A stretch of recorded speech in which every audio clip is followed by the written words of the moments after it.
Quantos sabem que Deus é bom? Eu gostaria que você abrisse a sua Bíblia comigo no livro de João, no capítulo 12. Eu tenho uma palavra para compartilhar antes de nós celebrarmos a ceia. João, capítulo 12, o Evangelho de João. Vou abrir aqui na minha Bíblia online. Online não, né? No aplicativo da Bíblia pelo celular. Você sabia que a sua Bíblia aí que está na sua mão, ela é uma tecnologia também?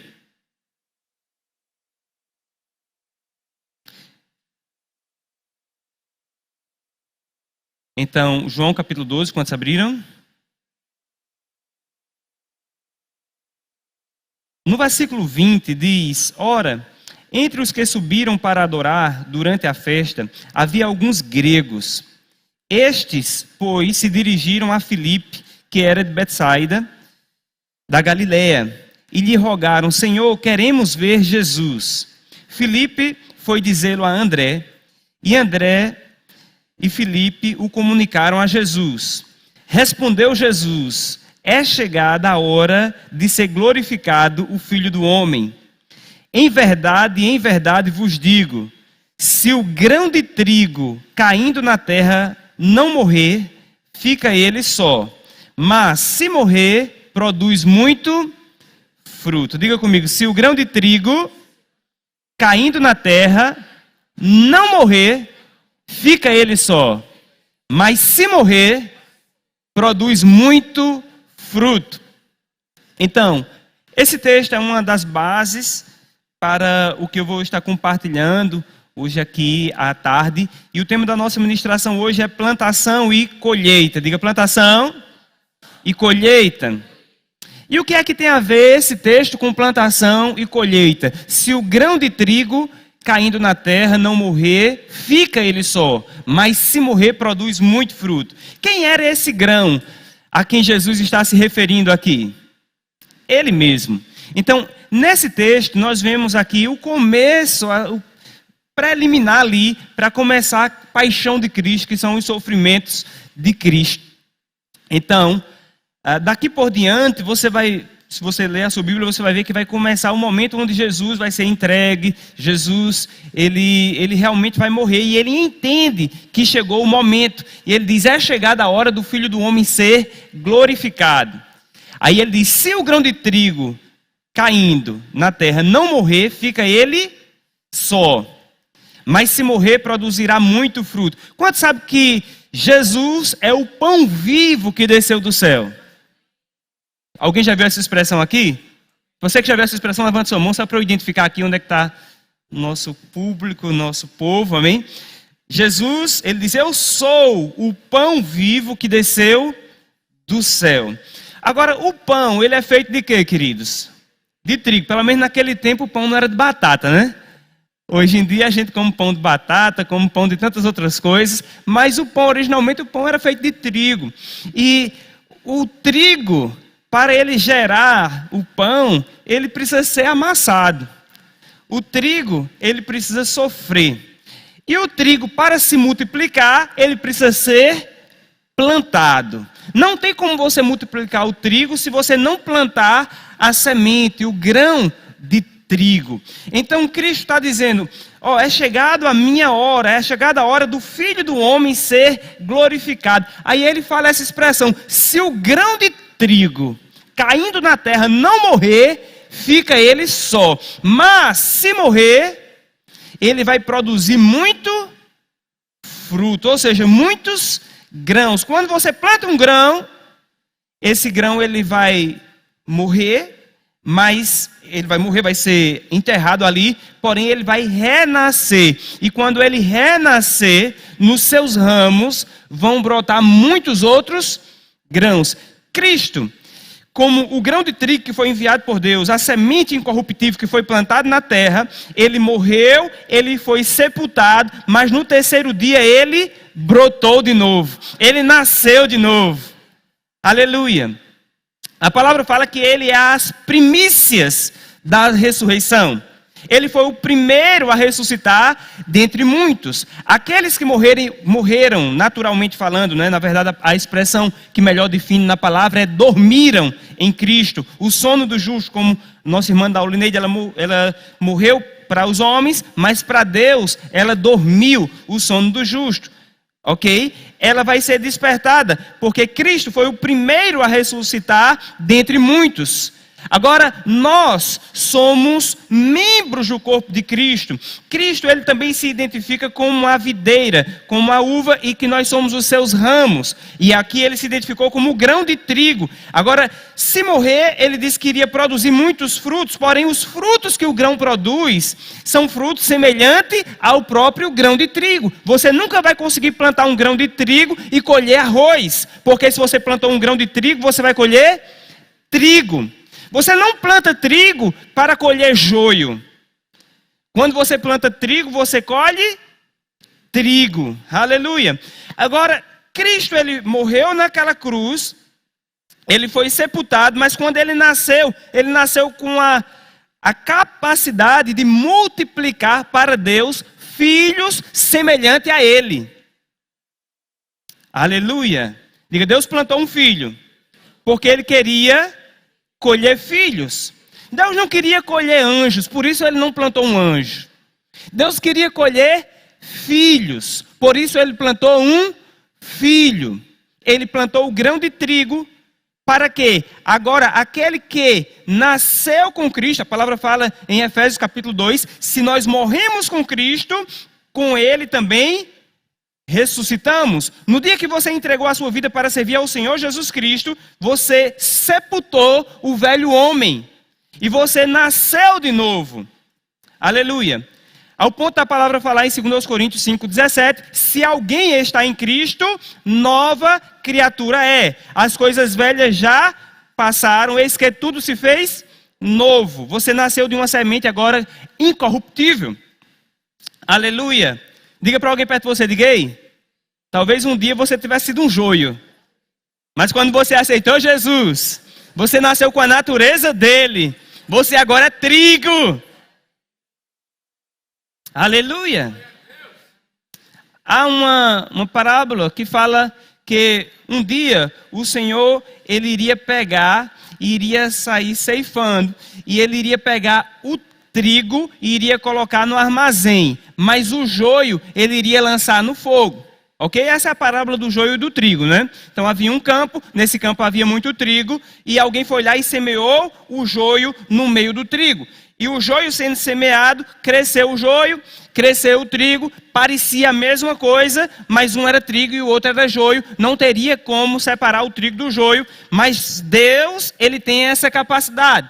E o Senhor disse, olha, faça o seguinte, deixa todo mundo junto, mas vai chegar o dia em que eu vou separar.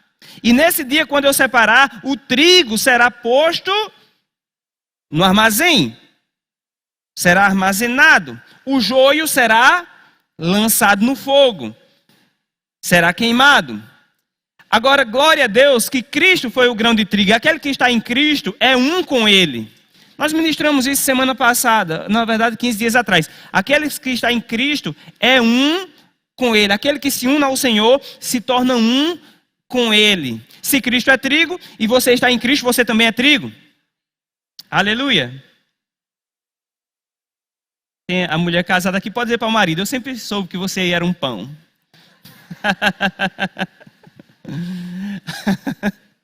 Você nasceu de Cristo, queridos. Aleluia. Eu lembrava quando eu era adolescente, eu era crente, queridos, mas eu li aquela parábola do trigo e do joio, e eu ficava, meu Deus, será que eu sou um joio no meio da igreja? Adolescente ali, eu dizendo, eu só não quero ser um joio, eu quero ser trigo, eu não quero ser joio. Mas eu descobri que quando eu entrego a minha vida para Jesus, mesmo que eu tivesse sido um joio antes, ele me transformou em trigo. Aleluia. Porque se o grão de trigo caindo na terra não morrer, fica ele só. Mas se morrer, produz muito fruto. Aleluia. Deus queria uma grande colheita de filhos, ele plantou um filho, queridos. É por isso que hoje você não é só um servo de Deus, você é um filho de Deus. Você é uma colheita de Cristo. Cristo morreu para poder gerar em você a paternidade de Deus, o DNA de Deus. O DNA de Deus está no seu espírito. É por isso que lá em João, no capítulo 10, versículo 10, ele diz: o ladrão vem somente para roubar, matar e destruir, mas eu vim para que vocês tenham vida e a tenham em abundância. Essa palavra vida é a palavra grega zoé. Ele está dizendo: eu vim para que vocês tenham a vida de Deus, a natureza de Deus. Aleluia! O grão de trigo, ele veio e ele morreu para que eu e você recebêssemos o DNA de Deus no nosso espírito. E hoje pudéssemos falar com o nosso Deus, chamando-o de Pai. Aleluia! Você já parou para pensar que você pode chamar Deus de Pai? Você pode chamar Deus de Pai. Se bater na sua porta amanhã, pela manhã, um menino e quando você abrir a porta ele te chamar de pai. Pai, o que é que você vai dizer? Não, você não é meu filho, não. Tenho certeza. Eu nunca liberei uma semente para você nascer como meu filho. Está comigo, queridos? Mas se você tiver liberado muitas sementes aí na clandestinidade, aí você vai ter que fazer um teste de DNA. Porque o teste de DNA vai dizer se você é o quê? Pai, e se ele é o seu filho. Sabe, amados, nós nascemos do Espírito. Nicodemos, ele chegou para Jesus e disse: Rabi, lá em João capítulo 3, ele disse: Rabi, sabemos que és mestre vindo da parte de Deus, porque ninguém pode fazer os sinais que tu fazes se Deus não estiver com ele. E a palavra fala que a isto respondeu Jesus: Nicodemos, em verdade te digo, se alguém não nascer de novo, não pode ver o reino de Deus. Nicodemos responde para Jesus mais uma vez e diz: como pode um homem velho nascer segunda vez? Pode porventura entrar no ventre materno e nascer segunda vez? Jesus diz: Nicodemos, és mestre de Israel e não compreende essas coisas? O que nasce da carne é carne, mas o que nasce do Espírito é Espírito. Aleluia! Você nasceu de Deus. Deus é Espírito. Diga: Deus é Espírito. A palavra fala que Deus é Espírito. Importa que os seus adoradores o adorem em Espírito e em verdade. Você é essencialmente um Espírito que veio de Deus, que nasceu de Deus. E você nasceu de novo em Cristo Jesus com o DNA espiritual de Deus. É por isso que você pode chamar Deus de Pai. Aleluia. Diga: meu Pai. Diga: Paizinho. É por isso que quando Jesus estava ensinando na oração, ele disse: quando estiveres orando, digam: Pai nosso, Pai nosso, Pai nosso, que estás no céu. Aleluia. Sabe, os religiosos daquela época queriam apedrejar Jesus, porque ele chamava Deus de Pai. Como é que ele chama Deus de Pai, fazendo-se igual a Deus? Porque eles tinham consciência de que se Deus é o seu Pai, então você tem a natureza de Deus. Agora Jesus disse, ele não apenas chamou Deus de Pai, como ele disse: quando você estiver orando, também chame Deus de Pai. Eu acho que você não está entendendo muito bem essas coisas. Amados, eu sou pai de Lucas e de João. E como pai eu tenho responsabilidades com eles. Como pai eu tenho que protegê-los, tenho que supri-los. Eu tenho que fazer por eles aquilo que eles não podem fazer por eles mesmos. Tudo que estiver ao meu alcance para fazer por eles, que eles ainda não podem fazer, eu vou fazer, porque eu sou pai e eu entendo a minha responsabilidade. Quando você entende que Deus é o seu pai, e você está em aliança com Ele, você libera a sua fé, para que tudo aquilo que Deus pode fazer por você, e você não pode, isso seja liberado, isso venha para você. Tem muitas coisas que você não pode fazer por si, mas Deus pode. E você tem um pai, e você pode acionar o seu pai. Aleluia. Tudo isso foi possível por causa de uma plantação e uma colheita. Deus queria muitos filhos. Aleluia. Diga: eu sou filho de Deus. Aleluia. Você já viu o que a palavra fala? Eu gosto de uma expressão que Paulo diz: vós sois lavoura de Deus. Aleluia, diga: lavoura de Deus. Quem já viu uma lavoura? Você sabia que uma lavoura é resultado de uma plantação? Deus plantou você. Como foi que ele me plantou? Ele plantou Cristo, a semente. Aleluia. Você é resultado da plantação da semente de Cristo. Aleluia. Medite mais sobre isso, né? Você vai poder meditar mais sobre isso no próximo GD, que é a semana que vem.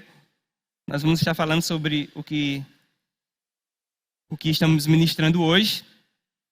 Mas eu quero avançar mais sobre plantação e colheita. Você nunca vai colher aquilo que você não plantou. Você não colhe o que você não plantou. Você colhe do que você plantou. Você sempre vai colher segundo a espécie da sua semente. Se você plantar feijão, você vai colher feijão. Você nunca vai colher milho tendo plantado feijão. Você planta feijão, colhe feijão. Planta milho, colhe milho. Planta feijão e milho, colhe feijão e milho. Aleluia. Em Lucas capítulo 6, versículo 38, está escrito: dai e dá-se-vos-á, boa medida, recalcada, sacudida e transbordante, generosamente vos darão. Em Gálatas capítulo 6, versículo 7, se puder projetar aqui, Gálatas 6, 7, está escrito: não vos enganeis, de Deus não se zomba. Há uma versão que diz: Deus não se deixa escarnecer. Tudo que o homem plantar, pois aquilo que o homem plantar, ou aquilo que o homem semear, isso também ceifará. Diga, ceifar é colher. Tudo que o homem semeia, ele vai colher. Aleluia. Isso é muito bom, queridos. É muito bom saber que tudo que o homem planta, ele pode colher. Por que isso é bom? Porque a palavra fala que Deus, ele dá semente ao semeador. Se você quer colher coisas boas, você vai plantar coisas boas. Se você não está satisfeito com a colheita que você está tendo hoje, mude hoje mesmo a sua semeadura. Todos os dias nós estamos plantando. Hoje mesmo você plantou muitas coisas ao longo desse dia. Você plantou com as suas palavras, você plantou com as suas ações, ou você também plantou com a sua falta de ação. Se você não agir, você está plantando. E se você agir, você também está plantando. Como assim, pastor? Eu pensava que eu só estava plantando quando eu estava agindo. Mas não agir, você está plantando omissão. Aleluia. Até a lei, ela fala sobre isso, né? Se você poderia fazer alguma coisa e você não fez, você pode ser enquadrado em omissão. Há um crime de omissão. A lei natural reconhece isso. Então, muitas vezes nós queremos que a nossa vida esteja, as coisas acontecendo tudo muito bem, mas as nossas sementes não estão sendo tão boas assim, não estão sendo tão legais conforme aquilo que nós queremos ter colheita nas nossas vidas. Todos nós temos expectativas de colher boas coisas. Quantos querem colher boas coisas? Comece a checar como estão as suas sementes, a sua semeadura. Sabia que todos os dias tem algo bom para você colher? Deus criou você para ter colheita todos os dias. Eu gostava de algo, eu ainda gosto de algo que eu ouvi um grande homem de Deus, Oral Roberts, dizer. Ele dizia que todos os dias um milagre vem na minha direção. E eu preciso ter fé para pegar esse milagre. Todos os dias existe uma colheita disponível para você. Agora, essa colheita ela pode ser boa ou ela pode ser ruim. Porém, se todos os dias você semear uma semente boa, vai chegar um ciclo, vai iniciar um ciclo de colheita, que a partir do momento que inicia esse ciclo, todos os dias, você vai ter uma colheita boa para colher também. Aleluia. O agricultor ele entende muito bem desse assunto. Existe algum tipo de lavoura que é 60 dias para você colher. E você planta hoje e você rega durante 60 dias. E daqui a 60 dias você vai poder colher a semente que você plantou hoje. Mas se você só plantar uma semente hoje e regar durante 60 dias, quando for daqui a 60 dias você vai colher essa semente e você não vai ter mais nada para colher no dia seguinte. Porém, se você plantar uma semente hoje, uma amanhã, uma depois de amanhã, e assim durante 60 dias, todos os dias você plantar uma semente, Você vai passar 60 dias sem colher nada, só plantando e regando. Porém, a partir desse momento, depois de 60 dias, você inicia uma estação, um ciclo de colheitas, que se você não parar de plantar, todos os dias você vai ter o que colher até o dia que você partir daqui.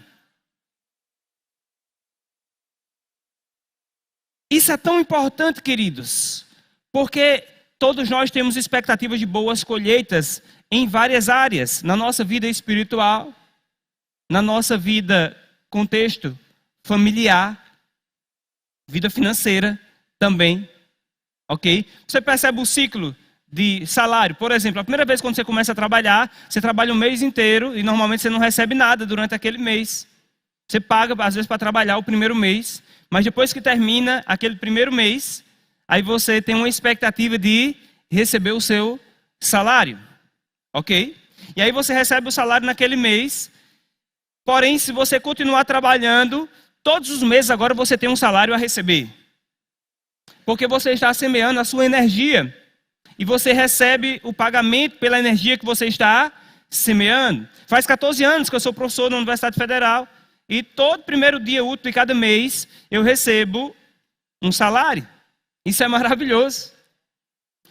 Graças a Deus. Agora, a partir do momento que eu chegar lá e pedir a exoneração e disser, de hoje em diante, eu não quero mais receber nada. Ou melhor, eu não quero mais trabalhar aqui. Eu não quero mais semear o meu tempo.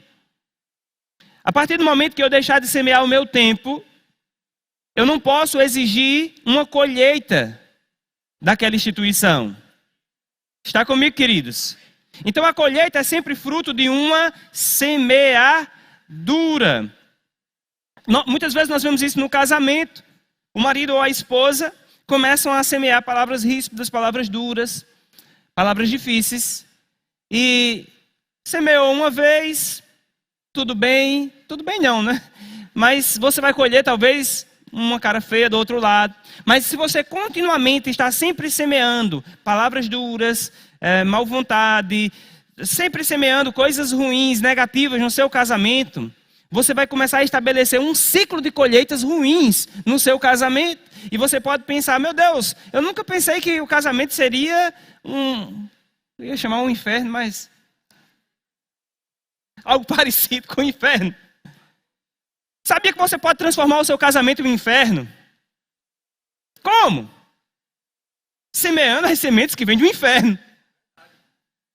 Cada palavra que você fala, você pensa, essa palavra vem de Deus, é inspirada por Deus ou pelo diabo? Se for inspirado pelo diabo, você vai colher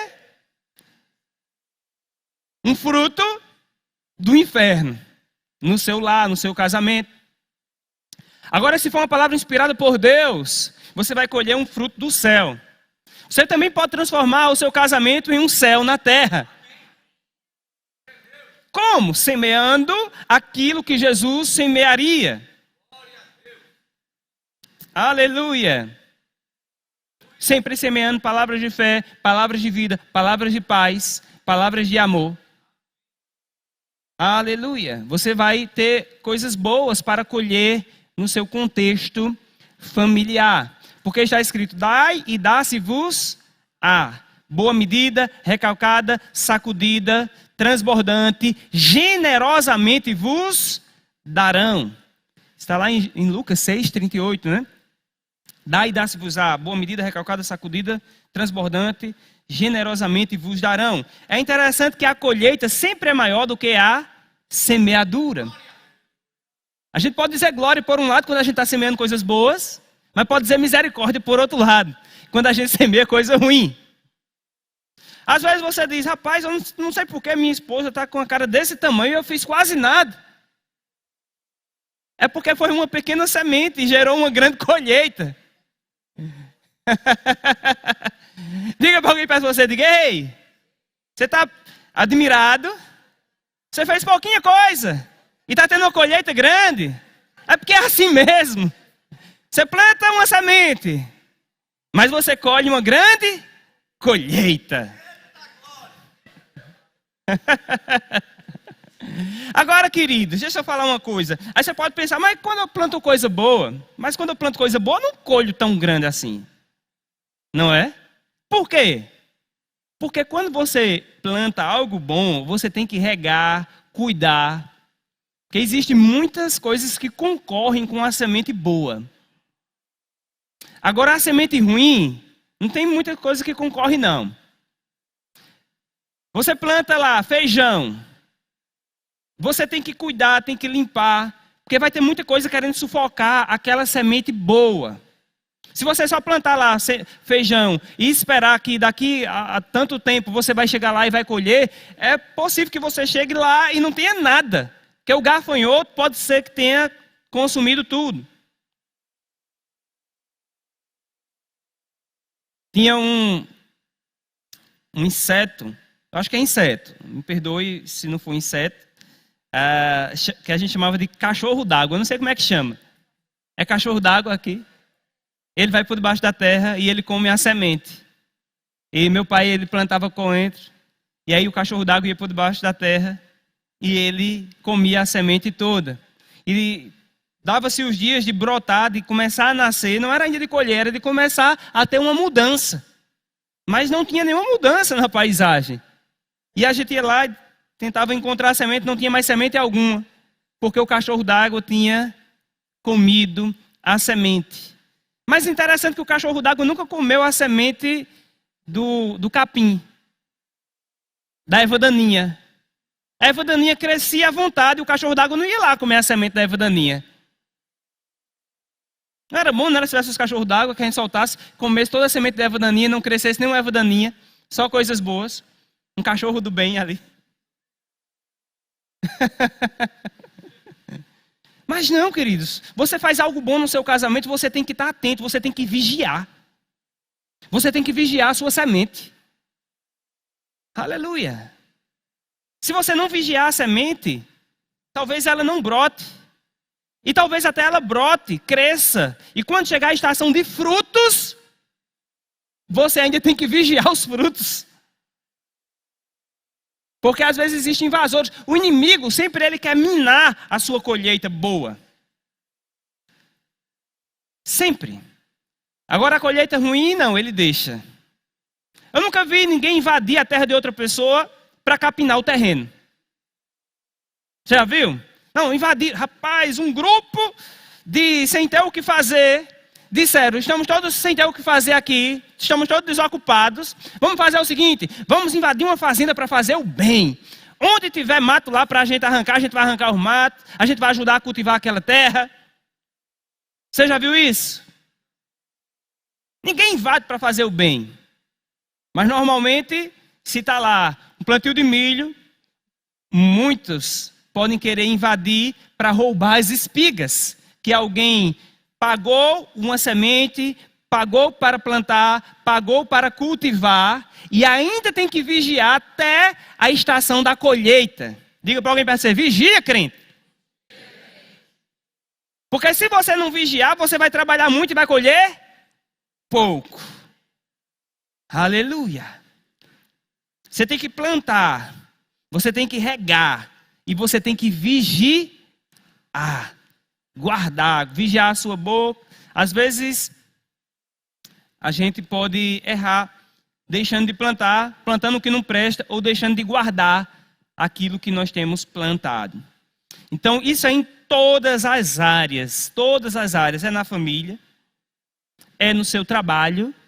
Você tem que plantar boas sementes no seu trabalho.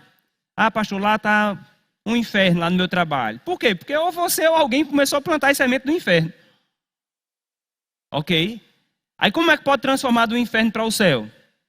Arrancando a semente ruim que foi plantada e começando a semear sementes boas. Regando, vigiando, guardando. E aí vai começar a crescer.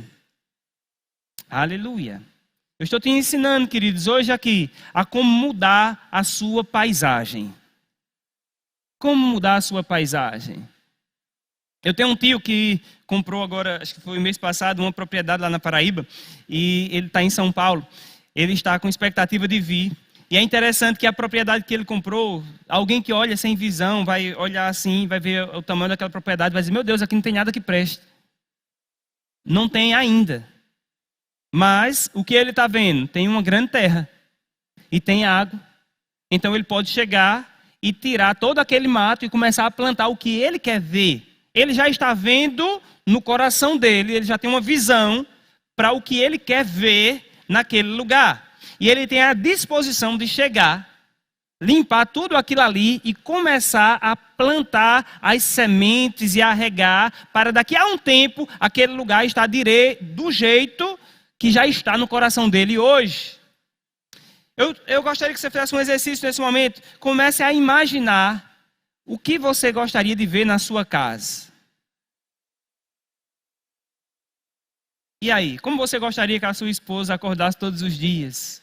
E o seu marido acordasse todos os dias também?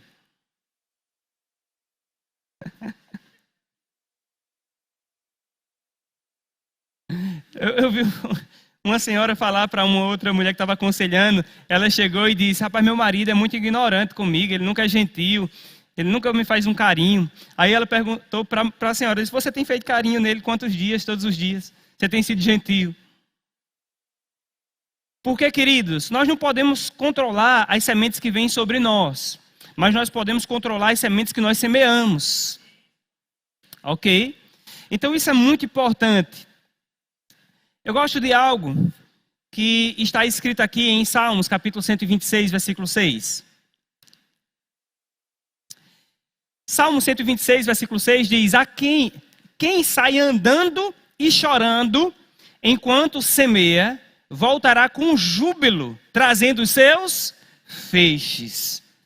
Olha só, quem sai andando e chorando enquanto semeia, voltará com júbilo, com alegria, trazendo os seus feixes. Sabia que muitas vezes o semear é difícil, queridos? Nem sempre é fácil a estação de semeadura. A estação de plantação muitas vezes é penosa, principalmente no começo. No começo, muitas vezes você não tem nem como chamar ajuda. Não tem dinheiro para pagar ninguém para te ajudar. Você tem que fazer tudo só. Então é muito esforço, é muito suor, é muito trabalho. Alguém já disse que o único lugar que o sucesso vem antes do trabalho é no dicionário.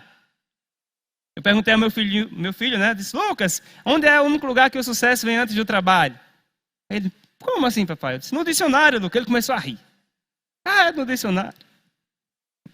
Estou querendo imprimir uma mentalidade nele que não tem como ele almejar ou conquistar aquilo que está no coração dele sem um esforço. Existe uma geração hoje, queridos, que acha que as coisas vão vir fácil para a sua mão. Não, no começo, muitas vezes você tem que fazer uma plantação com lágrimas. Quem sai andando e chorando enquanto semeia, voltará com júbilo, trazendo os seus feixes. Agora, depois que começa o ciclo de colheita, a plantação às vezes fica mais fácil. Você vai ter gente para ajudar a plantar junto com você. Aleluia. Mas no começo nem sempre é assim. Quando você está estudando para passar no primeiro concurso, é difícil. Você está lá estudando, você diz: meu Deus, eu sou burro demais, não consigo aprender isso. Como é que pode? Só passou na minha cabeça esse pensamento. Será que eu nunca vou conseguir aprender isso? Aí o diabo quer lançar várias interrogações, várias dúvidas na sua mente, dizendo: você nunca vai conseguir passar. Não vai dar certo para você. Deu certo para muitos outros, mas isso não é para você não. Dúvidas ele lança, dardos inflamados. São as ervas daninhas que ele está lançando para ver se você acolhe. Mas a palavra fala: acolhei com mansidão a palavra de Deus, a qual é poderosa para salvar as vossas almas. A palavra de Deus é poderosa para transformar a nossa mentalidade. E uma das palavras de Deus é que está escrito que tudo é possível àquele que crê. Certa vez um homem chegou para Jesus, né? O filho dele estava com muito problema, sofrendo. E ele disse: Senhor, se podes, cura meu filho. Ele disse: se podes, tudo é possível ao que crê.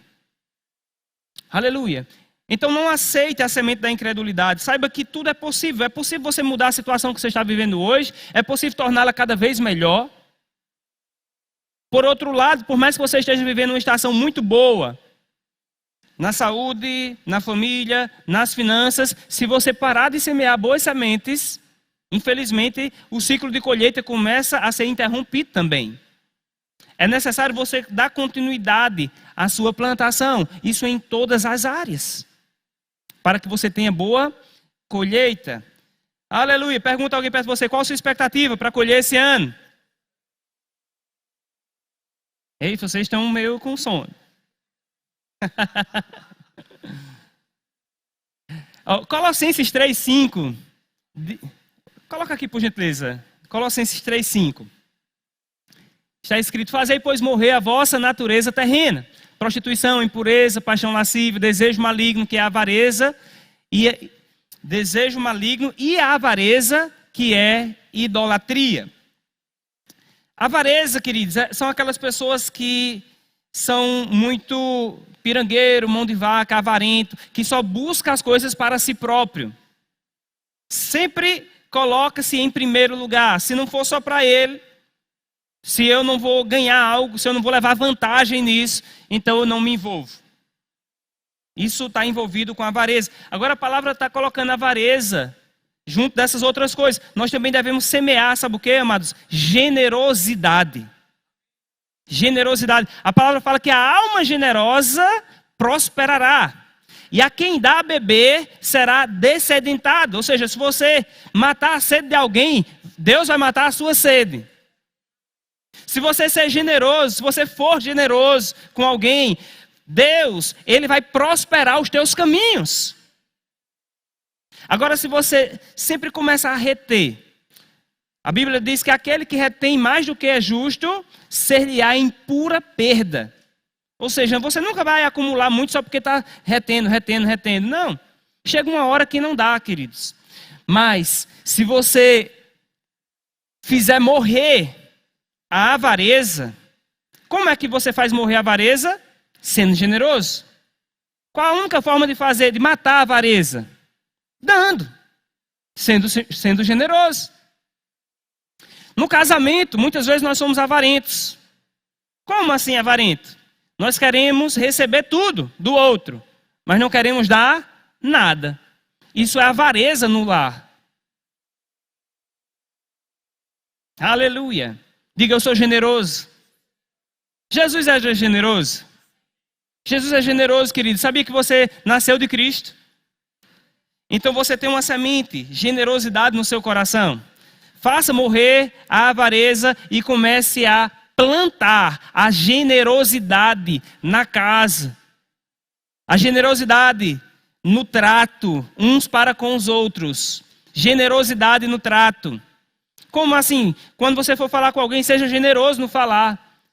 Aleluia. Generosidade normalmente é você dar além daquilo que a outra pessoa merece. Você já foi comprar um suco em um lugar e a pessoa fez mais do que o copo que estava lá? Aqui tem muito aquele como é que chama? Guaraná? Do Amazonas, né, pessoal? Eu gostei muito disso que eu vi aqui em Mossoró. Eu fui comprar um Guaraná do Amazonas, lá no centro da cidade. A mulher fez um Guaraná do Amazonas, encheu um copo. Primeiro eu já achei o copo uma medida bem generosa. E depois, quando eu terminei de tomar, ela disse, espera aí, ela encheu o copo de novo para mim, praticamente. Eu disse, não, isso aqui é o chorinho. Eu fiquei com dúvida se era o meu choro ou se era o choro dela. A semente, né? Quem sai chorando enquanto semeia, voltará com júbilo trazendo seus feixes. Sabe, amados, aquilo ali é uma expressão de generosidade. Eu não paguei por aquele excedente, mas ela foi generosa para comigo. A alma generosa prosperará. Eu fiquei desejoso de voltar naquele lugar. Generosidade, queridos, vai atrair generosidade. Generosidade é você dar aquilo que o outro não merece, aquilo que o outro não pagou. E você faz além do que é requerido, além do que é a sua obrigação. Aleluia. Diga, eu sou generoso. Diga para alguém perto, diga, ei, você está perto de uma pessoa generosa. Aleluia. Como você vai expressar a sua generosidade? Uma pessoa está perto de você e você vai dar e faz por ela. Aleluia. Na igreja você pode expressar a sua generosidade servindo. Tem muitas pessoas generosas aqui na nossa igreja, queridos. Glória a Deus. Eu vejo expressão de generosidade em várias áreas. Às vezes eu estou em um grupo e eu vejo lá um irmão que não está escalado para aquele dia. Ele já tem uma escala de voluntariedade, né, de serviço, de amor ao Senhor na obra dele. E aí tem outro que diz, rapaz, hoje eu não vou ter como ir, eu estou com uma demanda, eu não tenho como comparecer. E eu vejo voluntariedade, generosidade de irmãos que diz, não, pode deixar, hoje eu lhe cubro lá. E ele nem pede para ser coberto de volta. Isso é uma generosidade, ou seja, eu não estou escalado, eu não tenho obrigação de estar nesse dia, mas eu quero ser generoso para com você. Eu quero aliviar essa sua carga. Aleluia. Diga, Deus é bom. Aleluia. Isso vai fazer diferença, queridos, na sua vida. Sempre, o tempo todo, seja generoso em tudo que você for fazer. Aleluia. Semeando sementes boas, palavras boas, atitudes boas. Eu lembro de um dia, eu estava dirigindo meu carro, era noite, passei perto de uma, ali, deixa eu te dizer, você que é de Mossoró vai entender, tem uma fábrica de castanha, lá perto da BR, Uzi Braz. Passei por trás daquela fábrica de castanha, era noite, já escuro, e tinha um carro parado. E eu parei, eu e a Aurélia, parei para empurrar aquele carro para ajudar de alguma forma. Eu não conhecia aquelas pessoas, nunca tinha visto, mas tinha uma família que estava ali. Então eu parei para ajudar. Se fosse necessário empurrar, levar o pessoal, me ofereci para levar o pessoal para casa, enquanto chegava um suporte. E fui embora. É uma coisa normal, ninguém estava querendo. Era um momento de você poder ajudar alguém. E passou o tempo. Depois de um tempo, nossa irmã Magda, está aqui, Magda, não é Magda? Magda chegou aqui na igreja e ela falou, pastor Jackson, o senhor lembra de mim? Não me lembro se foram essas palavras que ela disse, mas eu não lembrava. E aí ela falou, eu sou aquela pessoa que estava lá com meu pai, minha mãe, o carro estava parado. Confirma essas palavras, Magda. E hoje já está servindo aqui na igreja, queridos. Mas nunca eu pensei que aquilo ali era uma oportunidade de trazer alguém para a igreja. Você entendeu? Mas às vezes você ser generoso com alguém, isso talvez vai trazer alguém para os caminhos do Senhor. Nem toda expressão de generosidade que você faz hoje aqui na terra, você vai ver o fruto aqui na terra. Muitas delas você vai ver no céu. Aleluia. Muitas vezes você não vê aqui, mas você está acumulando tesouros, ajuntando tesouros no céu. Muitos vai ser aqui na terra também. Porque a palavra de Deus diz que a piedade, a vida para com Deus, a semeadura do reino de Deus aqui na terra, o serviço ao Senhor, o amor derramado uns pelos outros, movido pelo Senhor, ou seja, a vida em Deus aqui na terra, para tudo é proveitoso. Tendo fruto na vida que agora é, mas também na que há de ser. Ou seja, tudo de bom que você faz aqui na terra, você tem colheita aqui na terra, mas também uma colheita no céu, na eternidade. Isso é maravilhoso, queridos. Aleluia. Diga para alguém perto de você, é melhor do que plantar. Diga, é melhor do que comprar criptomoeda. Eu gostaria que você ficasse de pé nesse lugar, amado. Aleluia. Deus é tão bom. Eu poderia te dar tantos exemplos aqui de plantação e colheita, mas eu creio que o Senhor está falando ao seu coração. Sabe de uma coisa, meu irmão? Eu gostaria que nesse momento você parasse um pouquinho e meditasse. O que eu tenho plantado? O que eu posso mudar na minha plantação? Gostaria de chamar o Ministério de Música também, nós já vamos celebrar a ceia. Os diáconos também gostaria de chamá-los. Podem vir a diaconia aqui para frente, por gentileza. Aleluia. Enquanto isso, medita. Senhor, quais sementes eu preciso mudar na minha vida? Quais sementes eu preciso mudar no meu trabalho? Quais sementes eu preciso mudar no ministério, na obra do Senhor? Como posso melhorar a minha semeadura? Oh, aleluia.